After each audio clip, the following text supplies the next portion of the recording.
So I'm going to read a little bit from my book. This chapter is chapter 24. It's called The Blue Car. Okay, it says, grief didn't come in waves the way people describe it. It came in layers. My grandmother was gone. There was no time to slow down, no time to process it in the way I probably needed to, because at the same time, everything else in my life was still moving.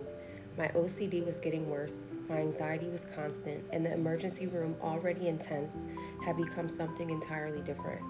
COVID had changed everything.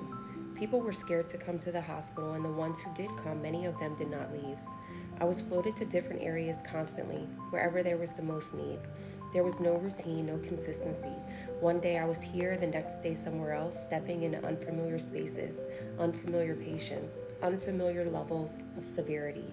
The pace didn't slow down. If anything, it became more unpredictable and more intense.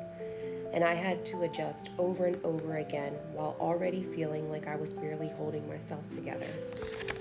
I remember the feeling of walking into work during that time.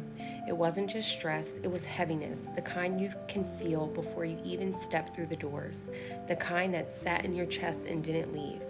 And then there were the patients. So many of them came in struggling to breathe, scared, alone, isolated from their families because of restrictions. We became the only people they saw, the ones in the rooms with them. And there were many times you just knew. You knew they weren't going to leave. And that does something to you.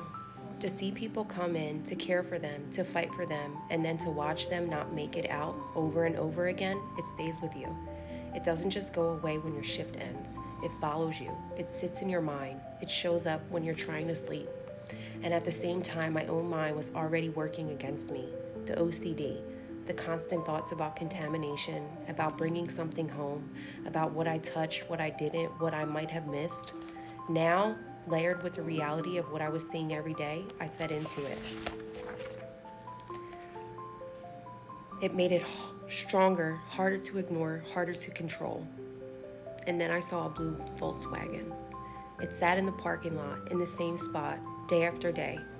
I noticed it without really thinking about it at first. Just another car in a full lot. I would see it when I clocked in, walking into another shift. I would see it when I clocked out, exhausted, trying to leave everything behind me as I walked back to my own car. And then I started to notice it never moved.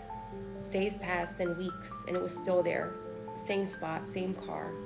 Like time wasn't touching it. And eventually I learned why. The owner had come into the hospital and never left. The blue car was all that remained.